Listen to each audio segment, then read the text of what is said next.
I've always felt it's nice to hear what people in other places and other markets are experiencing when they're in the trenches, living it every day.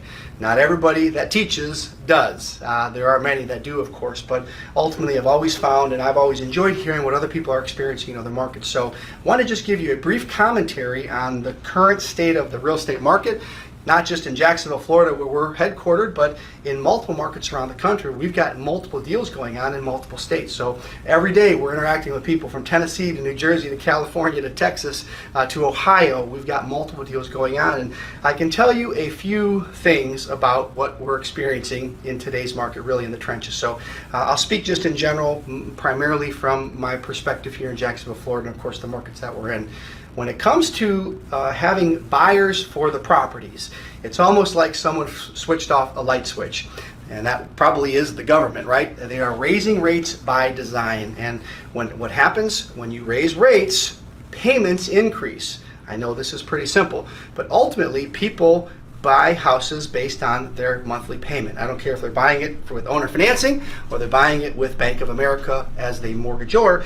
They want to base their purchase on what they can afford on a monthly basis. So when rates go up, it increases the monthly payment and it prices people out of homes. Right now, there are people all over the country that put a deposit down with a builder 9 months ago to build a new home, who have now been priced out of that home because construction costs have increased, which means the house has gotten more expensive to build, and the rates have gone up, which means the payment they were planning on 9 months ago, they cannot afford now, may not even qualify for now. People are losing their deposits with builders because of that. In fact, builder sentiment is very, very low right now. There's a lot of concerns in the new construction industry, in spite of the fact that there is limited supply. Now, they're building like crazy in Jacksonville and surrounding area, but these are things that people are experiencing all over the country. So the rate raises are pricing people out, and that really is the root cause of everything else. Now, inflation and the sentiment of the consumer in America. I mean, there's just a lot of chatter. But let me tell you how it kind of happened over the past, let's say, 10 or 11 months at this point. At the beginning of 2022, when the moratoriums were lifted officially, and there were no more eviction moratoriums and foreclosure moratoriums, the floodgates were open. The Federal Reserve told everybody they were going to raise rates, and they were going to raise them a lot. They were going to raise them aggressively. They were going to try to counter this crazy seller's market that priced out most first-time home buyers, and entry-level home buyers couldn't afford the property. So over the next 6 months, 8 months, the Fed did exactly what they said they were going to do. They raised rates. What happens, though, is it usually takes the public, the seller, the customer, about 6 months to understand the reality, the new reality. 6 months ago, 12 months ago, people were just selling properties for arguably more than they were worth, but everybody else was selling too, so that justified the prices. As rates rose, fewer buyers were looking because they were priced out, and now the second half of 2022, which is where we are, you're seeing really the results of the rates being raised. Sellers that thought they could get this are realizing, I probably can't get this, I need to drop a little bit. That's where the drop in values come. Now, were the values artificially inflated because of everything happening the past 24 months?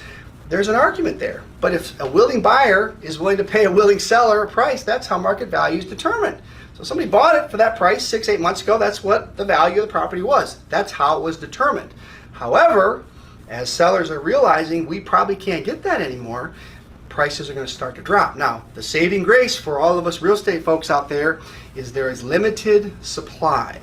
So when you have limited supply, you're only going to have a drop in prices so much, at least that theoretically is the case, because there's only so many properties available.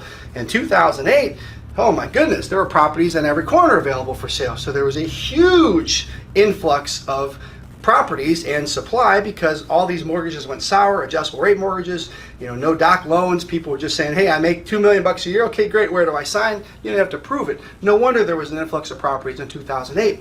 Today, there's a limited supply, which is helping us keep the values high. Now, days on market, you better believe those are up. So whereas you'd sell a house, if you didn't sell it in 2 weeks, you were doing something wrong 6 months ago. Now, you better plan. In Jacksonville last month in September, it was a 35 or 36 day average time on market. So you went from 2 weeks to now a month, month and a half, you're probably looking at more of a balanced time frame and more realistic time frame, which is going to be somewhere in the 30, 60, 90 time frame window, sometimes as much as 6 months. And again, that causes panic, it causes anxiety.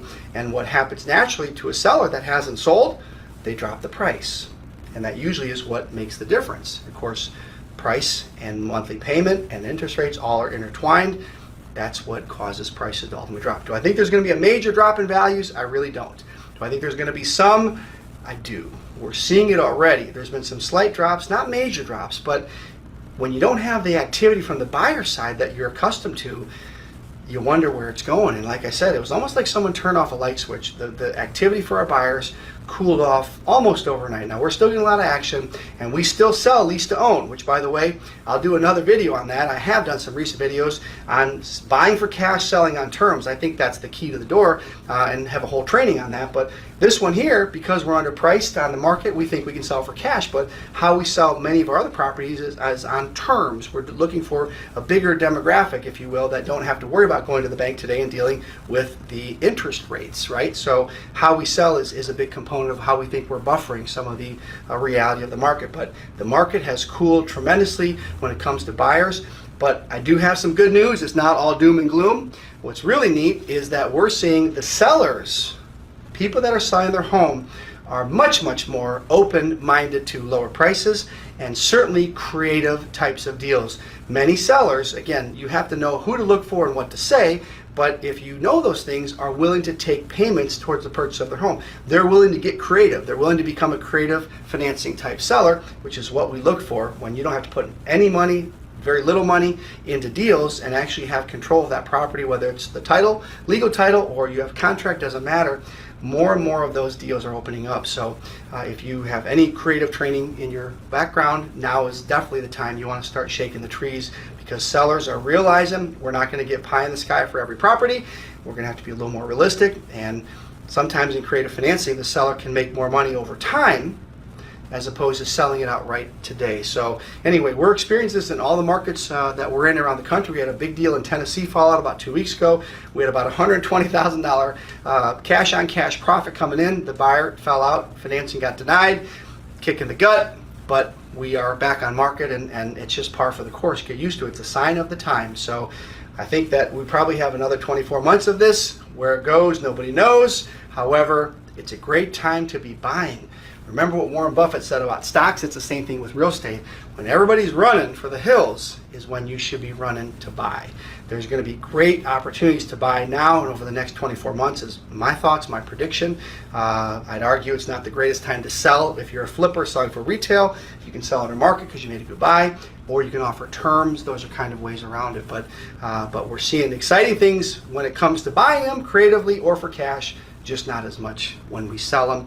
And those are kind of my general thoughts, my commentary on today's market, where it's going. I hope you had some value in that statement, and we're going to continue to give you our best exposure, our best feedback on what we're dealing with in the markets that we're in real time, and hopefully you can get something from it. So I am excited as I conclude here for training next week. We've got a corporate training, and we're excited about those. We're having people in town here in our office. They get to see the pink wall, but we have a lot of fun. It's all week. We really go deep. They get to tour properties with us. We're going to go to one of our projects. They're going to get to meet our contractor, ask him how not to get screwed by contractors. A very valuable part of our training, but ultimately we love having people in town.